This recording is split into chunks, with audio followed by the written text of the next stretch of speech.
నమస్కారం అండి. నా పేరు విష్ణు చరణ్. నేను 2019 బ్యాచ్ ఐఏఎస్ ఆఫీసర్ని. రీసెంట్గా 1 వీక్ బ్యాక్ జరిగిన ట్రాన్స్ఫర్స్లో భాగంగా నాకు అనంతపురం జిల్లాకి జాయింట్ కలెక్టర్గా ఇవ్వడం జరిగింది. దీనికంటే ముందు ఇనీషియల్గా ఏసీయూటీ ట్రైనింగ్గా ఉన్నది చిత్తూరు జిల్లాలో, ఉమ్మడి చిత్తూరు జిల్లాలో చేశాను.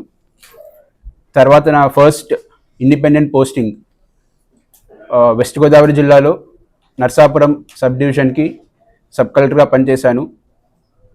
తర్వాత ఐటీడీఏ పార్వతీపురం ప్రాజెక్ట్ అధికారిగా పనిచేశాను. తర్వాత నంద్యాల జిల్లా జాయింట్ కలెక్టర్గా పనిచేశాను. తర్వాత కొంచెం brief moment deputy secretary social welfare డిపార్ట్మెంట్గా కూడా పనిచేశాను. ఇప్పుడు ఇవాళ అనంతపురం జిల్లాకి జాయింట్ కలెక్టర్గా బాధ్యతలు తీసుకుంటున్నానండి. మనకి తెలుసు, ప్రతి 3 నెలలకు ఒకసారి హానరబుల్ సీఎం గారు కలెక్టర్స్ కాన్ఫరెన్స్ పెడుతున్నారు. పెట్టి ప్రతి జిల్లా నుంచి ఏ విధమైన ఎక్స్పెక్టేషన్స్ ఉన్నాయనేది చెప్పడం జరుగుతుంది. అందులో భాగంగా జీడిపి పెంచడం అన్నది ప్రతి జిల్లాకి సీఎం గారు చాలా ప్రత్యేకంగా తీసుకున్న ఒక అంశం అది. సో ఏ విధంగా అయితే మన జిల్లాకి జీడిపి పెంచగలమో దాని ప్రకారం అన్ని సెక్టర్స్లో కూడా, ప్రైమరీ కానీ, సెకండరీ కానీ, టెర్షరీ కానీ, అన్ని సెక్టర్స్లో కూడా ఏ విధంగా అయితే మనం పెంచగలమో అవన్నీ కూడా మనం ప్రయత్నిస్తామండి.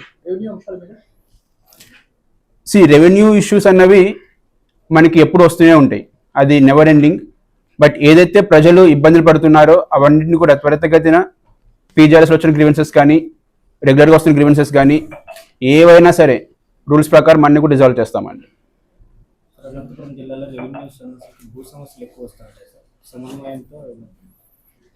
అదే చెప్తున్నాను కదండి, మనకి రెవెన్యూ మనకి ప్రతి పీజీఆర్ఎస్లో కూడా ఆల్మోస్ట్, అంటే హానరబుల్ సీఎం గారు చెప్పేది ఏంటంటే, ప్రతి పీజీఆర్ఎస్లో కానివ్వండి, స్టేట్ లెవెల్ కానివ్వండి, ఆల్మోస్ట్ ఒక 70 to 80% గ్రీవెన్సెస్ అన్ని కూడా రెవెన్యూ పైన వస్తున్నాయని చెప్పడం జరుగుతుంది. సో మన జిల్లాలో పరిస్థితి ఏంటనేది ఒకసారి నేను రివ్యూ చేయాలి, ఇక్కడ ఎలా ఉన్నాయి సిచ్యువేషన్స్ అన్నది. సో దాని ప్రకారం ఏదైతే మనం రెవెన్యూ సమస్యలన్నీ పూర్తిగా రిజాల్వ్ చేయగలమో అప్పుడే చాలా వరకు ప్రజలు కొంచెం హ్యాపీగా ఫీల్ అవుతారు. సో దాన్ని దృష్టిలో పెట్టుకొని ప్రతి గ్రీవెన్స్ని కూడా చాలా జాగ్రత్తగా రూల్స్ ప్రకారం రిజాల్వ్ చేస్తామండి.